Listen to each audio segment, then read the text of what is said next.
Hello folks, I'm Law of the West, and in this video, I'm going to be talking about the unveiling of Drake's first capital class vessel, the multi-role light carrier known as the Kraken. Its entire concept started out with a single sentence, mobile pirate base, and then went on from there. Where it ended up could be best described by taking an excerpt right from the pages of one of Drake's very own press releases, and I quote, "We threw out the rulebook to redefine private use capital class ships, attack carriers, and the very nature of personal freedom. With comfortable habs for a full crew, mammoth cargo capacity, and enough armaments to blow you in the most daunting frigate out of the sky. This self-sustaining flying fortress is the most ambitious project Drake has ever undertaken, and is a testament to the empowerment of the people." It's a multi-role ship, but its primary focus is going to be first and foremost to act as an attack carrier. It also doubles as a heavy lifter, surpassing even the Banu merchantman when it comes to sheer cargo carrying capacity. And it also can act as a mobile headquarters and center for an armada that can run everything from a group of security ships, to salvage, or even a mini fleet of dragonflies. I'm going to break the Kraken down into its key components for you, and then go over every one based on all the information that we currently have to go on. Let's start with something that I'm sure is going to interest more than a few of you, and that's what the ship's cargo capacity is going to be. The cargo capacity is split amongst two cargo bays, each holding 1,896 SCUs, which when totaled comes to an impressive 3,792 SCUs worth of cargo space. This cargo bay is going to be accessible through an opening located in the belly of the ship. The deck of the Kraken has 4 landing pads that are the equivalent to the smaller ones which could be found in Alisar, and has an additional 2 more larger pads that are located on the upper deck. These larger pads can accommodate for a wide range of ships. More specifically, ships that are going to be closer to or smaller than the Cutlass Black in size. The Kraken has 2 internal hangar bays located in the ship's belly. You can house 2 more ships in this space, which is in addition to the other ships that have already docked onto the exposed landing pads, and has the ability to rearm, repair, and refuel ships. It's this ability that truly puts the Kraken in the center of any armada of ships, and is going to allow the carrier to act autonomously for extended periods of time. The rear of the ship consists of a vast cargo hold and a bay designed as a one-stop shop for dragonflies, or any other small vehicle.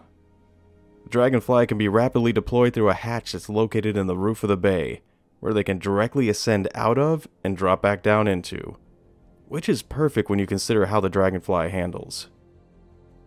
Also, a unique mechanism was introduced that pops up and rotates the dragonfly around so that it's ready to fly out after you've landed it.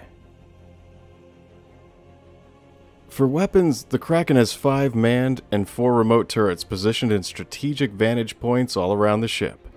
Specifically, these guns are listed as consisting of a single twin-mounted size 8 turret, 4 twin-mounted size 6 turrets, and 4 twin-mounted size 5 turrets. Thanks to previous ships like the Herald, Caterpillar, and Cutlass Black, a large database of assets have already been constructed that can be used to aid in the construction of the Kraken, and can greatly reduce the production time of this ship. This is in part how the vehicle pipeline can start creating ships faster and faster as the development cycle continues, by drawing from assets that have already been made and adhering to style guides that have already been established for each manufacturer. Drake has been notorious for a great many things, including delivering far more for much less. They do this by cutting out the overhead cost that comes from extra luxury items and finishing touches that are found in most ships. You know, things like escape pods and other safety measures. The Kraken is 270 meters long, 104 meters wide, 64 meters tall, and is officially classified as a capital ship. Its maximum crew count is 10 people.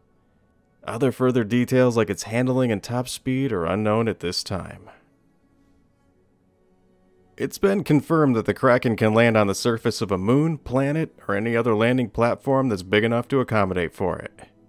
Its landing gear can be seen in this animatic that clearly shows how it's going to articulate and how it's going to extend from the body of the ship.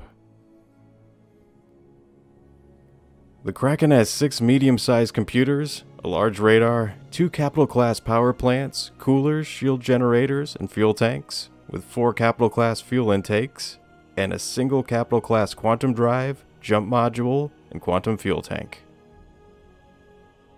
There's only one capital-class ship in production that you could take the Kraken and make a comparison to, and that's the Idris. Like a lot of things, no two ships are going to directly compare to one another. One is always going to excel where the other is going to lack in some area. For starters, the Kraken is going to have weaker armor than the Idris does. But, in its defense, everything has weaker armor when compared to the Idris. The Idris houses its ships internally, while most of the Kraken ships are going to be exposed on the deck of the ship when being transported. The trade-off is that the Kraken is going to be able to carry far more ships around, and can still be able to carry 2 more ships internally. And of course there's the Idris's railgun, which has no equal. But the Kraken is no slouch when it comes to firepower, being literally covered in turrets from one side to the other. It also lacks the Idris's ability to fire missiles, but makes up for it with more guns. In summation, the Kraken is going to be a giant floating aircraft carrier that could be used as a heavy freighter that has every escort ship it could ever need already sitting right on its deck. It could be the centerpiece to any armada of ships that run security details, patrol specific sectors of space, or can act as a safe haven for fleets of small salvage and mining ships like the Vulture or Prospector, that they can return to after a busy day of asteroid mining and scrap collecting. It could also be equally as adept at playing the role of a mobile base for a pirate org. I'm Law of the West, and you can be sure that I'm going to be keeping an eye on this ship and keep reporting any news about it as soon as it becomes available. Thanks for dropping by, and take care.